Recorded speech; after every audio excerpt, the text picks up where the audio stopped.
Assalamualaikum warahmatullahi wabarakatuh. Halo pemirsa channel YouTube Givanto. Kami dari kelompok 3 ingin membahas tugas mata kuliah kepemimpinan dari dosen Profesor Taufan Maulamin tentang integritas dan budaya bohong pemimpin. Kami akan membahasnya dengan teman-teman saya. Oleh karena itu, ayo kita temui teman-teman saya di atas. Perkenalkan, inilah teman-teman saya. Di samping saya ada Pak Irfan dan di sebelah saya ada Pak Harnanto. Kemarin kan ada tugas tuh kepemimpinan dari Pak Taufan Maulamin tentang integritas dan budaya bohong pemimpin.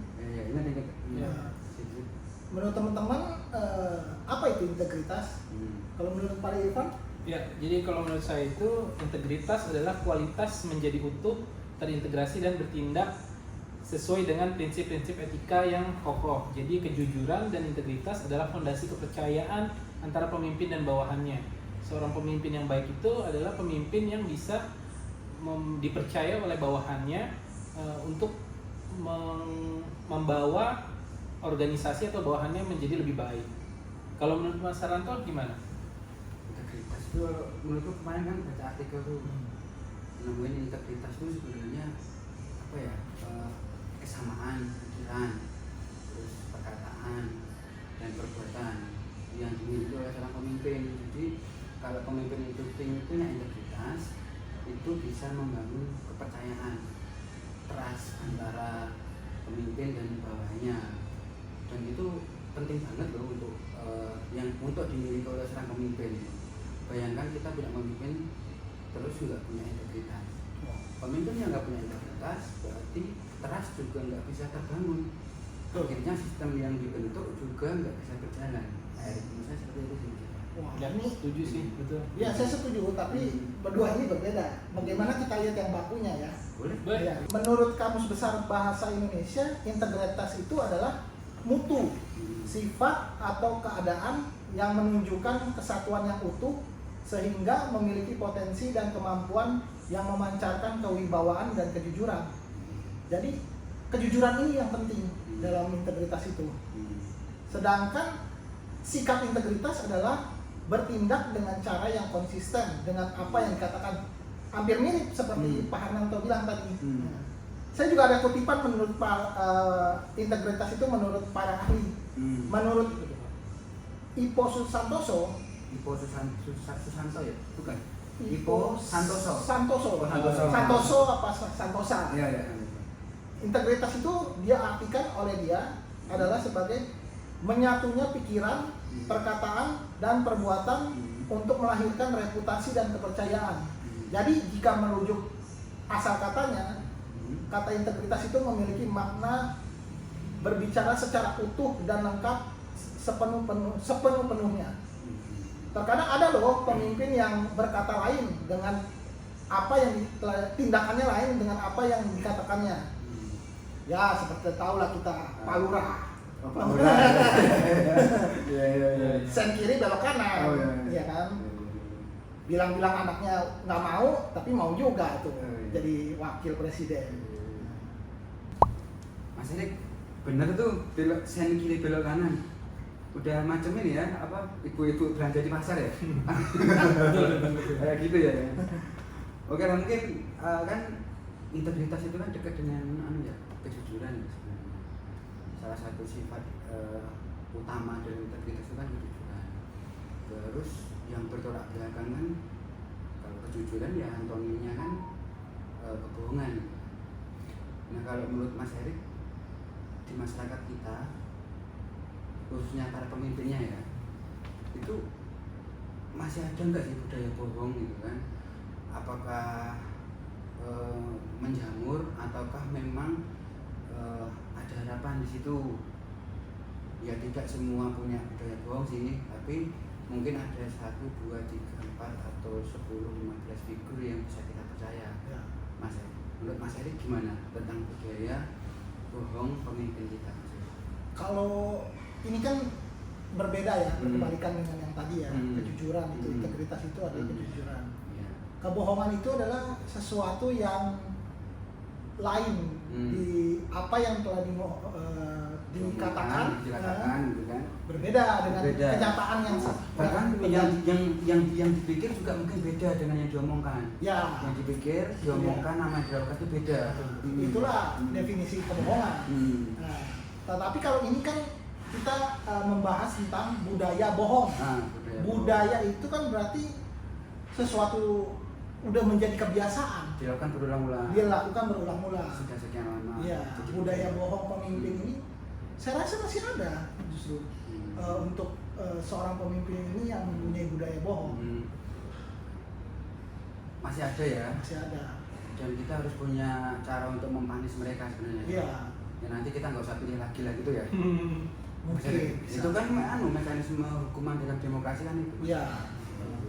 Kalau Mas Irfan gimana? Iya, karena kalau melihat dari kenyataan yang ada sekarang ya, fenomena pemimpin yang melakukan kebohongan itu masih banyak karena kenyataannya masyarakat yang ada di lapangan itu sering sekali merasa dibohongi oleh pemimpinnya. Saat pemilu kampanye mereka dengan gencar menjanjikan sebuah program, namun saat sudah terpilih itu mereka tidak diam. Seperti contohnya misalnya terkait harga sembako murah, jalan yang rusak akan segera dibenerin. Tapi setelah terpilih, saat mereka datang ke masyarakat, kita tagih, mereka selalu ada alasannya. Jadi kenyataannya seperti masih banyak nih budaya bohong ya. Orang itu kalau masih di luar sistem ngomongnya manis-manis ya. Betul. Tapi kalau udah masuk di sistem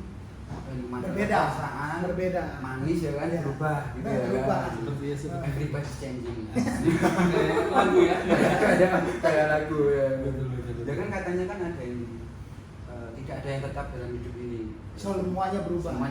Kecuali perubahan itu sendiri. Ya. Oke Mas, tadi kan dibahas integritas dan budaya bohong pemimpin. Kita dari tugas kita mempunyai tugas tentang mata kuliah kepemimpinan. Ada 3 referensi wajib. Yang pertama adalah pemimpin yang pembohong adalah pemimpin yang bodoh. Yang kedua, kejujuran itu berkah, kebohongan itu musibah. Yang ketiga, the king of lip service. Untuk referensi pertama, saya akan membahasnya yaitu pemimpin pembohong adalah pemimpin yang bodoh. Pertama yang harus dilihat adalah pemimpin bodoh. Bodoh itu apa sih? Nah, menurut Kamus Besar Bahasa Indonesia, bodoh itu. Pak Erik suka membahas dari yang dasar dulu ya Pak Erik ya? Oh iya. Lanjutkan Pak. Yang bodoh itu adalah tidak lekas mengerti, tidak mudah tahu, dan tidak memiliki pengetahuan. Dari arti kata ini aja, berarti pemimpin bodoh adalah pemimpin yang tidak lekas mengerti, tidak mudah tahu, dan tidak memiliki pengetahuan dalam melakukan tugasnya. Sebenarnya itu kalau dia itu berbohong, artinya berlawanan dengan kejujuran, maka sebenarnya pemimpin itu adalah sudah mengorbankan integritasnya sendiri. Maka citra dia akan negatif. Turun. Pendek lah Pak yang karena berbohong itu yang maka tidak akan dipercaya oleh masyarakat, masyarakat, bahkan orang-orang yang sekitarnya yang dipimpinnya. Makanya sudah benar ini dan referensi. jangka panjang ini ya kepercayaan terhadap dia jadi turun ya Pak ya. Sudah pasti itu. Dan integritasnya juga tidak terbukti ya. Iya. Otomatis dia tidak ada legitimasinya lagi kalau dia udah berbohong begitu. Menurut para ahli, saya kutip nih Pak dari menurut Sam Harris, yaitu ahli filsafat, dalam tesisnya berjudul Lying atau berbohong. Berbohong akan menyebabkan keretakan hubungan yang tidak dapat diperbaiki dan menyebabkan kita tidak mempunyai hubungan yang baik dengan orang-orang yang selama ini kita andalkan. Menurut para ahli ini sudah benar nih Pak, berbohong itu adalah, jadi pemimpin yang berbohong itu pemimpin yang menghancurkan dirinya sendiri. Justru Pak. Menghancurkan dirinya sendiri ya. Bahkan dalam Islam sudah ada tuh hadisnya. Coba Pak Irfan membacakan. Ya betul, saya setuju tuh. Karena dalam Islam itu sangat menekankan kejujuran dan melarang keras kebohongan. Banyak ayat Al-Quran dan hadis Rasulullah sebenarnya yang menegaskan hal tersebut. Salah satunya adalah Quran Surat At-Taubah ayat 119 yang artinya, hai orang-orang yang beriman, bertakwalah kepada Allah dan hendaklah kamu bersama orang-orang yang benar atau jujur. Ini juga mengutip pernyataan guru besar IPB, Profesor Dr. Kiai Haji Didin Hafidhuddin MS. Ada 4 sifat yang wajib dimiliki oleh para rasul. Salah satu diantaranya adalah sidik, yang artinya benar atau jujur. Sidik ya. Ya. Sifat pertama ya itu ya. Sifat Paling pertama. penting yang mungkin ya. Lawannya itu adalah dusta.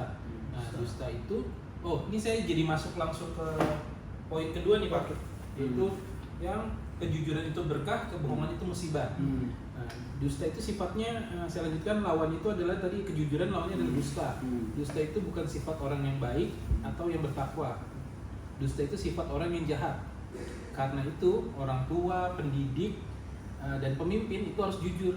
Hal itu sangat penting untuk melahirkan generasi mendatang yang lebih baik dan pemimpin umat yang amanah. Masih dari Kiai Didin, mengutip sebuah hadis Rasulullah yang menekankan pentingnya kejujuran dan mengingatkan bahaya kebohongan.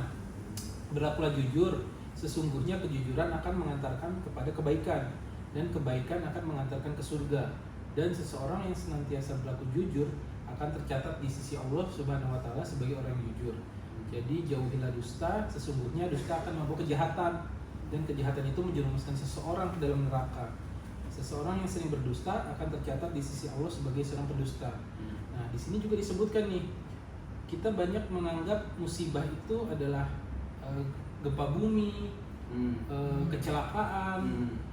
Tapi kita juga lupa di sini, menurut Kiai Didin tadi, dengan dusta atau kebohongan yang merajalela itu juga merupakan sebuah musibah yang sangat berbahaya bagi sebuah negara.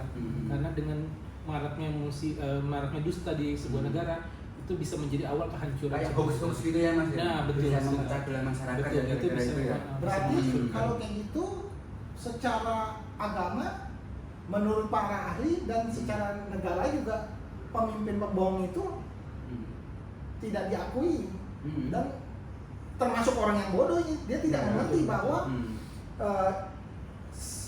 apabila dia udah berbohong sekali, dia akan bagaimana ya, orang akan tidak percaya kepada dia, terasa menghancurkan Iya. apa yang dipimpinnya. apalagi Pak Irfan tadi udah ngomong, secara agama bisa masuk neraka itu, wah seram sekali itu. Iya, iya. Bahkan Pak Irfan kalau masalah hadis saya kayak ingat tuh, kan kayak ada hadis yang orang beriman itu bisa mencuri, orang beriman itu juga bisa berzina, orang beriman itu bisa melakukan kejahatan yang lain, tapi orang beriman itu dia nggak bisa bohong. Itu ada hadisnya loh sebenarnya. Jadi emang kejujuran itu ya mungkin fondasi ini ya, fondasi moral ya bagi orang beriman ya. Apalagi kita ngebahasnya di sini untuk seorang pemimpin ya. Iya, yang dia harus membuat satu keputusan kebijakan yang akan berefek pada orang lainnya. Berarti bohong itu bisa, kalau seorang pemimpin yang bohong itu bisa mengakibatkan multiple efek dong kalau gitu. Iya. Jadi bohong jariah ya. Begitu ngomongnya. Iya kan? Jadi kerusakannya kemana-mana jadi kayak gitu. Melebar kemana-mana karena dia punya posisi yang tinggi Iya. kan, di dalam masyarakat, dan apa yang dikatakannya, apa yang dilakukannya, efeknya juga luas ke masyarakat. Iya. Kalau Jadi orang- selain kita pemimpin pembohong itu pemimpin yang bodoh, dia juga bisa membawa yang tadi kehancuran, musibah. Yang kayak disebut Mas Irfan tadi. Iya. Bohong. Dan kejujuran, Jujur kalau itu berkah. sebaliknya pemimpin yang jujur itu bisa membawa keberkahan bagi seluruh Betul, Mas. masyarakat. Banyak kalau kayak gitu. Oleh karena itu, ini kan udah mau dekat pemilu nih. Nah, pilihlah dari 3 pasangan calon ini, yang mana yang jujur. Iya. Justru. Silakan dipilih sendiri Iya. dengan pertimbangan sendiri ya. Ya, begitulah hasil dari diskusi kami di channel YouTube Kivanto. Nantikan di kesempatan yang lain tema-tema berikutnya. Sampai jumpa.